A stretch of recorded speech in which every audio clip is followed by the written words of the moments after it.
I collapsed on a Tuesday. Face first into a pile of gravel, hard hat rolling away, the California sun burning the back of my neck. I was 50 years old, working construction for $23 an hour, and my body had finally given up. The last thing I heard before everything went dark was someone shouting, "Call 911, he's not breathing." 2 years ago, I was a vice president at a Silicon Valley tech company.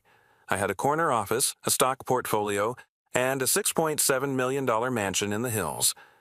I had a wife who told me she loved me and 3 children who called me dad. Now I had nothing: a studio apartment in a bad part of Oakland, a rusted pickup truck with 220,000 miles on it, $12,000 in credit card debt that grew every month, and a body that was breaking down from 14-hour shifts carrying lumber and mixing concrete. My ex-wife had taken everything: the house, the savings, the retirement accounts, primary custody of our 3 kids, Ethan, Olivia, and Noah, who she had systematically turned against me over the past 2 years. "You'll die alone and broke," Claudia had said the day the divorce was finalized. She was smiling when she said it.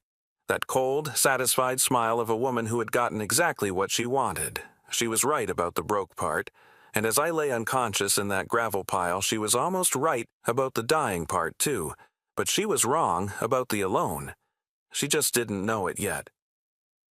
I woke up to fluorescent lights and the steady beep of heart monitors. Hospital room. White walls, white sheets, white ceiling, the smell of antiseptic and institutional food. I'd been here before, or rooms like it, visiting friends, attending to family emergencies. But I'd never been the one in the bed. A woman in a white coat stood at the foot of my bed, studying a chart with an expression I couldn't quite read. She was in her early 40s, dark hair pulled back, a stethoscope around her neck. "Mr. Mitchell, I'm Dr. Priya Sharma. How are you feeling?" "Like I got hit by a truck." My voice was hoarse, my throat raw. "What happened?" "You collapsed at your job site. Severe dehydration, exhaustion, elevated stress hormones. Your body essentially shut down." She set down the chart. "You've been unconscious for 14 hours. 14 hours? We've been running tests, standard protocol for cases like yours." She paused. Something flickered across her face, confusion, maybe, or curiosity. "Mr. Mitchell, I need to ask you something. It may seem strange, but it's important." "Okay. Who are your biological parents?" The question caught me off guard.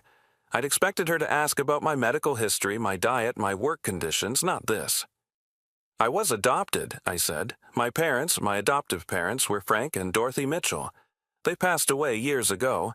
I never knew my birth parents." Dr. Sharma nodded slowly. She walked to the door, checked the hallway, then closed it. The click of the latch seemed unnaturally loud. "What's going on?" I asked. "Is something wrong with me?" She returned to my bedside, pulled up a chair, sat down so we were at eye level. "Mr. Mitchell, I'm also a geneticist. I run a research program here at the hospital that studies inherited diseases and genetic markers. As part of your blood work, we ran your DNA through several databases to check for hereditary conditions. And we found something unexpected." She took a breath. "Your genetic profile matches an entry in a private medical research database.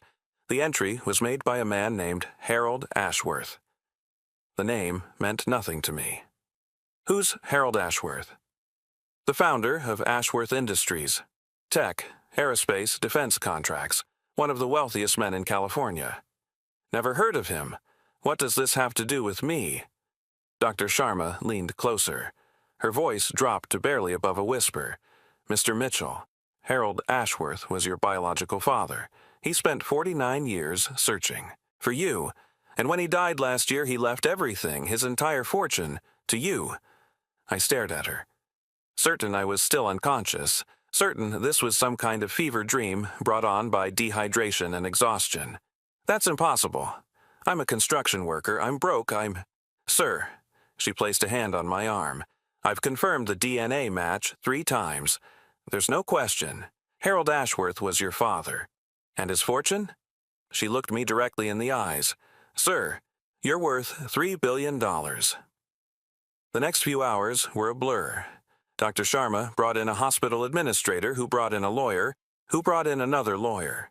They showed me documents, certificates, legal filings. They explained things I couldn't process: trusts, estates, inheritance protocols, DNA verification procedures. Harold Ashworth had died in 2023. His will had contained a provision that stunned his family, his board of directors, and his lawyers.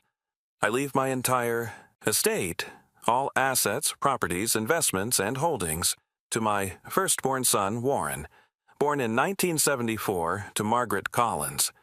If Warren is found after my death, the estate shall be held in trust until his identity is verified through DNA testing. For the past year, the Ashworth estate lawyers had been searching for me. They had hired private investigators, genealogists, DNA specialists. They had come close several times, tracing my adoptive parents, finding records of my birth, but always hit dead ends. What they hadn't anticipated was that Harold Ashworth himself had prepared a backup plan. Years ago, he had donated his DNA to a medical research database, the same database Dr. Sharma's program used. He had done it hoping that someday, somehow, his son might be identified through routine medical testing, and that's exactly what happened. My collapse at the construction site had led to blood work, which had led to DNA analysis, which had led to a match in a database, which had led to 6 words that changed everything. Sir, you're worth $3 billion. $3.2 billion, to be precise. That's what the lawyers told me when the initial shock wore off. The Ashworth estate included Ashworth Industries, stock valued at $1.8 billion, real estate holdings worth $620 million, investment portfolios totaling $540 million, art, collectibles, and personal property worth $240 million.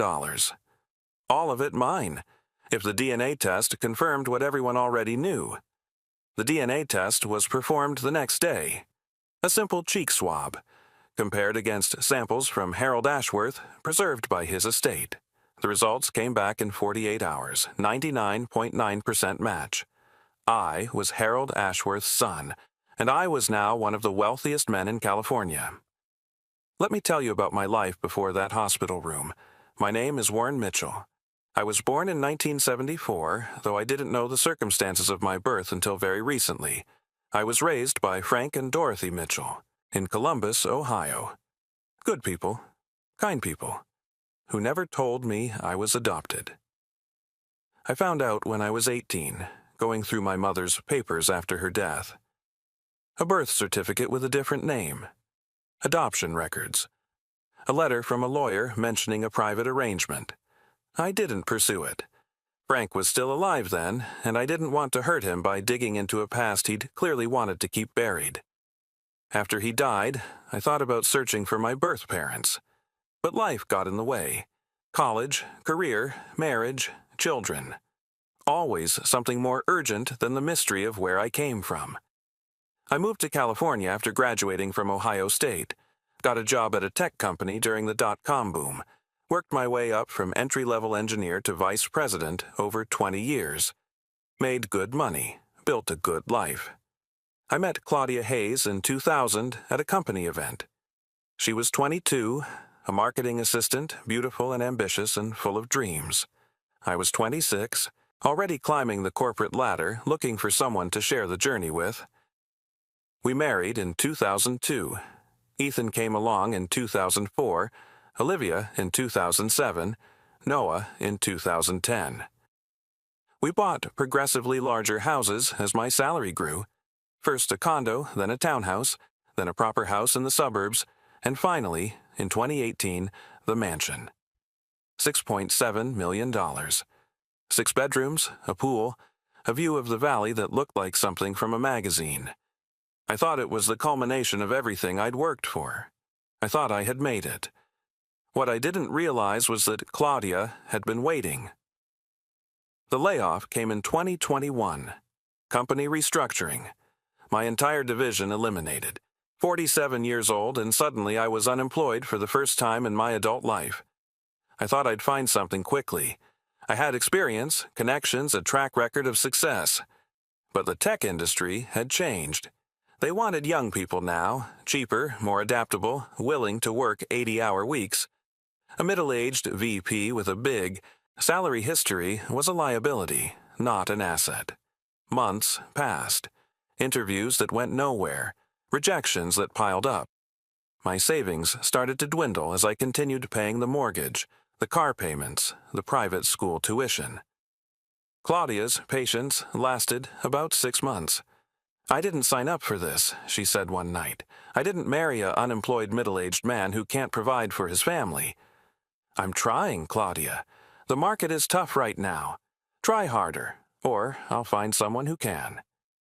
She filed for divorce in 2022. Her lawyer was a shark, one of the most expensive divorce attorneys in California, paid for by money I later learned she'd been secretly siphoning from our accounts for years. My lawyer was a friend of a friend, cheap because I couldn't afford better, incompetent because you get what you pay for. The settlement was a massacre. Claudia got the house, got primary custody of all 3 children, got alimony payments that would cripple me for years, got half my retirement accounts that had already been decimated by a year of unemployment. I got nothing. Nothing except $12,000 in credit card debt and a studio apartment in a building that smelled like cigarettes and regret. "You'll die alone and broke," Claudia said. And for a while, it looked like she was right. The worst part wasn't the money. It was the children. Ethan was 18 when the divorce finalized, old enough to choose which parent to live with. He chose Claudia, or rather, he chose the mansion, the lifestyle, the comfort he'd grown up with. I don't blame him. He was young. He didn't understand what was happening. Olivia and Noah didn't have a choice. Claudia got primary custody and she used it to systematically poison them against me. "Your father abandoned us," she told them. "He was too proud to fight for custody. He doesn't really love you. If he did, he'd still be living with us." It wasn't true. I had fought as hard as I could with the resources I had. But a bad lawyer against a good lawyer's no fight at all. And by the time the dust settled, the narrative was set. Dad abandoned us. Dad doesn't care. Dad chose his pride over his family. I tried to maintain contact. Called every week, sent birthday cards, requested visitation. But Claudia made it difficult. Always a scheduling conflict, always an excuse. And the kids themselves grew cold. Short answers. Canceled visits. Eventually, silence. By the time I collapsed at that construction site, I hadn't spoken to any of my children in 8 months. 8 months of silence from the 3 people I loved most in the world. That's what Claudia had taken from me. Not just money. Money can be replaced. She had taken my children. And that, I thought, could never be undone. I was wrong, but I'm getting ahead of myself. The story of Harold Ashworth came out in pieces over the following weeks. His lawyers told me some of it. His widow, Eleanor, told me more, and the documents he'd left behind, letters, journals, legal filings, filled in the rest. Harold Ashworth had been born in 1945, the son of a factory worker and a school teacher. He had worked his way through college, gotten an engineering degree, and started a small electronics company in 1968. By 1974, that company had grown into Ashworth Industries, and Harold was already a millionaire. That same year, he met Margaret Collins. Margaret was 26, a secretary at Ashworth Industries. She was smart, kind, beautiful, everything Harold's wife was not. They began an affair. It was wrong. Harold knew it was wrong, but he couldn't stop himself. When Margaret got pregnant, Harold offered to leave his wife. To marry Margaret, to give their child a proper home. Margaret refused. "I won't be the woman who breaks up a family," she told him. "I'll have this baby and raise it myself. You can be part of its life if you want, but I won't be your mistress, and I won't be your second wife." Harold respected her decision, even though it broke his heart. He set up a trust fund for the baby, for me. Arranged to support Margaret financially. Planned to be a father, even if he couldn't be a husband. But Margaret died giving birth. Complications during delivery. Massive hemorrhaging. By the time the doctors realized how serious it was too late. She was gone, and I was alone. Harold wanted to claim me, wanted to raise me as his son, but his wife, Victoria, found out about the affair and the baby and threatened to destroy him. "You acknowledge that child, and I'll take everything," she said. "The company, the house, your reputation. I'll tell the world what kind of man you really are." Victoria Ashworth came from old money. She had connections, lawyers, influence. Harold was wealthy, but he wasn't untouchable. Not yet. And he had another son to think about. Richard, born in 1970, just 4 years old. He made a choice. The wrong choice, he would later say. But the only choice that seemed possible at the time. He arranged for me to be adopted by Frank and Dorothy Mitchell. Good people, friends of Margaret's family who couldn't have children of their own.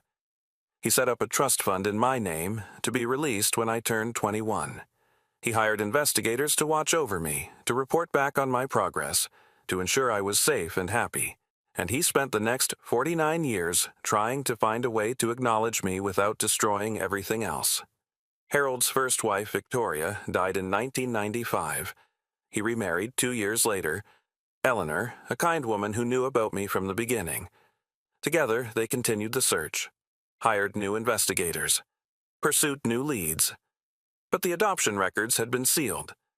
Frank and Dorothy had moved several times, changed their names slightly, covered their tracks. Whether intentionally or not, I'll never know.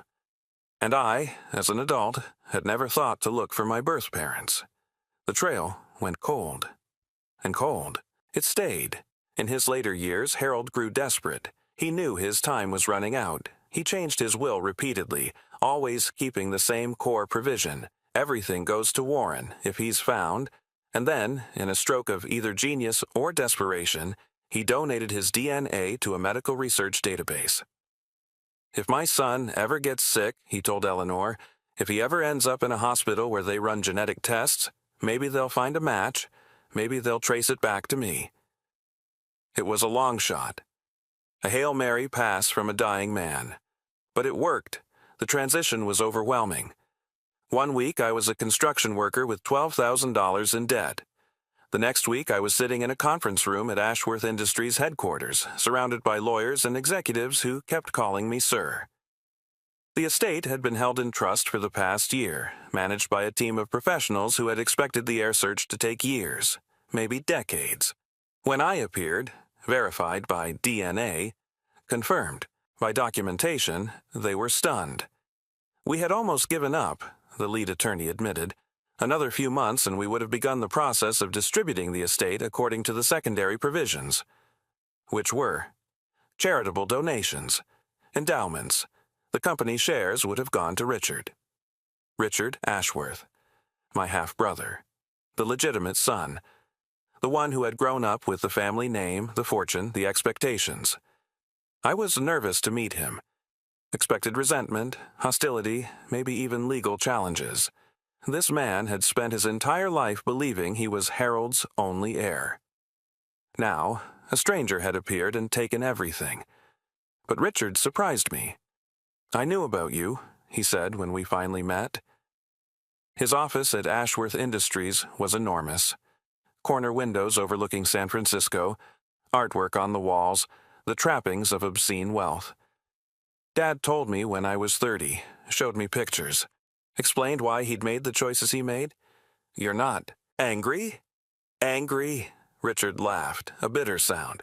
"I was furious. For years I resented you, this phantom brother who had somehow stolen my father's heart without ever being present. And now," he was quiet for a moment, then, "now I'm 54 years old. I've run this company for 2 decades. I have more money than I could spend in 10 lifetimes. And I've watched my father die with regret on his face. Regret that he never got to meet you, never got to explain, never got to make things right." He stood, extended his hand. "I'm not going to challenge the will, Warren. This is what Dad wanted, and honestly, I'm tired. I've been CEO for 20 years. I'd like to step back, focus on my family, maybe actually enjoy some of this money before I'm too old to appreciate it." I shook his hand. "What does that mean for the company?" "It means I'd like you to take over. Not immediately, You'll need time to learn the business, understand the industry. But eventually, you're Harold, Ashworth's firstborn son. You should be running Harold Ashworth's company. It was too much. All of it. The money, the power, the responsibility. But it was also, I realized, exactly what I needed. A purpose, a direction, a reason to get up in the morning. I had lost everything, and now I had been given a chance to build something new. I wasn't going to waste it. Claudia found out 2 weeks after the inheritance was announced. The story had made national news. Mystery, heir discovered for billionaire's fortune. And my face was plastered across every media outlet in the country. The construction worker who became a billionaire. The adopted son who found his birth family. The ultimate rags to riches story. She called me for the first time in months. Warren. Her voice was different now, softer, sweeter. The voice she used when she wanted something. I saw the news. I can't believe it. This is amazing. What do you want, Claudia? I want to talk. About us. About the children. I think we made a mistake, ending things the way we did. A mistake. We were both under stress. The layoff, the financial pressure, it brought out the worst in us. But now that things are different, now that I'm worth $3 billion. Silence on the line. Then, that's not what I meant. Yes, it is. That's exactly what you meant. I kept my voice calm. I had spent 2 years being angry at this woman, being hurt by her, being destroyed by her, but I wasn't going to give her the satisfaction of seeing that anymore. You took my children, Claudia. You poisoned them against me. You told them I abandoned them when you knew I was working 14-hour days just to make the alimony payments. Warren, I can explain. No, you can't. And you're not going to. I paused. My lawyers will be in touch about the custody arrangement. I'm filing for a modification. You can't do that. The settlement was final. The settlement was based on financial circumstances that no longer exist. I can provide for my children now, better than you can, and I intend to. Warren, please. Goodbye, Claudia. I hung up. It felt good. Better than I expected. 2 years of pain, 2 years of humiliation, 2 years of being made to feel worthless, and now, finally, I had the power to change things. I was going to use it. The custody modification hearing was held in December 2024. My lawyers were the best money could buy. A team of family law specialists who had never lost a case. They presented evidence of Claudia's manipulation, text messages where she coached the children to reject me, financial records showing she had hidden assets during the divorce, testimony from therapists who confirmed the children had been subjected to parental alienation. Claudia's lawyer tried to argue that my sudden wealth was disorienting for the children, that maintaining stability with their mother was more important than reuniting with a father who had been absent. The judge wasn't impressed. Mr. Mitchell wasn't absent by choice, she said. He was systematically excluded from his children's lives by their mother. The evidence of parental alienation is overwhelming. I'm granting the petition for modification. I got joint custody. Shared time with all 3 children. The right to be part of their lives again. When I walked out of that courtroom, I called Ethan. He answered on the second ring. Dad? Hey, buddy. I know it's been a while. I know things have been complicated, but I'd really like to see you, all 3 of you, if you're willing. A long pause, then quietly. I saw the news. About the inheritance. About who your real father was. Yeah, that was unexpected. Mom told us you didn't care about us. That you'd rather work construction than fight for custody. But I looked up the court records after the news broke. I saw how many times you petitioned for more visitation, how many times she blocked it. My throat tightened.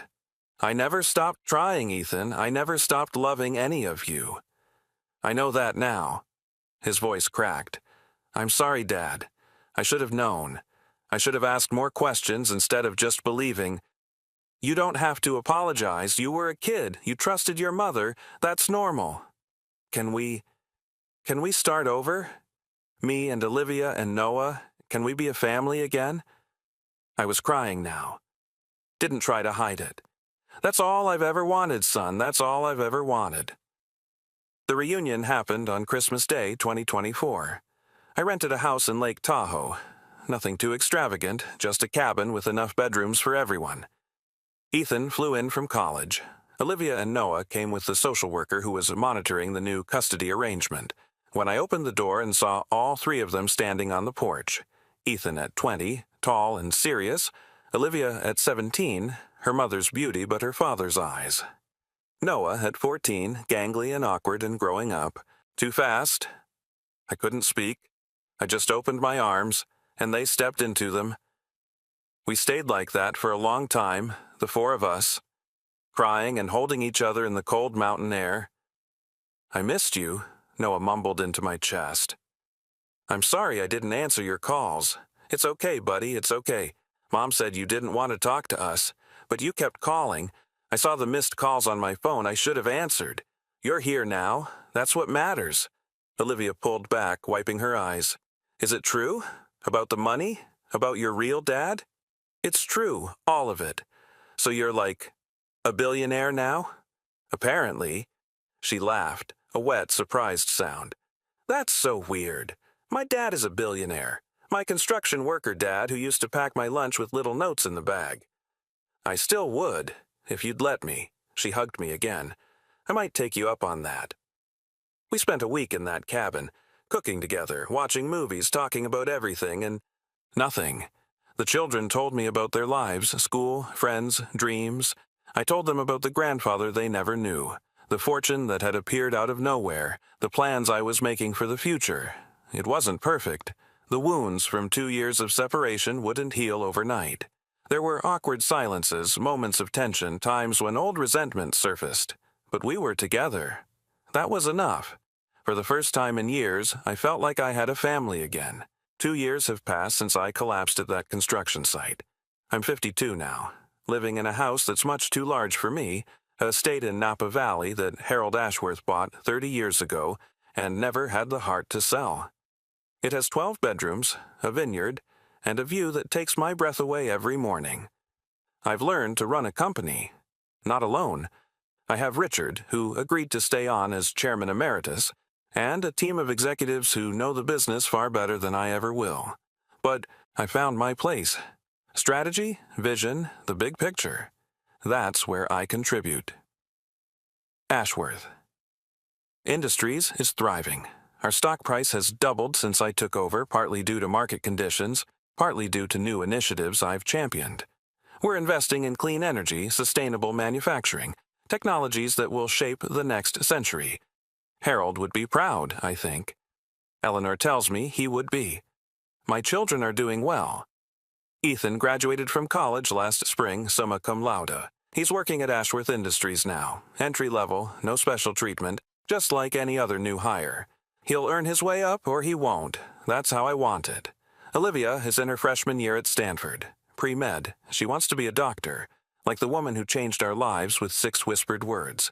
I want to help people the way Dr. Sharma helped us, she told me. I've never been prouder. Noah is 16, a junior in high school. He lives with me full-time now, his choice, endorsed, by the family court. He's discovered a passion for coding, for building things with computers. Sometimes I watch him work, and I see Harold, the grandfather he never met, young and hungry and convinced he could change the world. Maybe he will. As for Claudia, she's struggled. The divorce modification clawed back some of the assets she'd taken. The alimony payment stopped when my financial situation changed. Her reputation in our social circle crumbled when the truth about her manipulation came out. Last I heard, she was living in a modest apartment, working as a real estate agent. I don't wish her ill. I don't wish her anything at all. She's simply not part of my life anymore. And I'm okay with that. I visit Harold's grave sometimes. He's buried in a private cemetery in Marin County next to Margaret, my birth mother.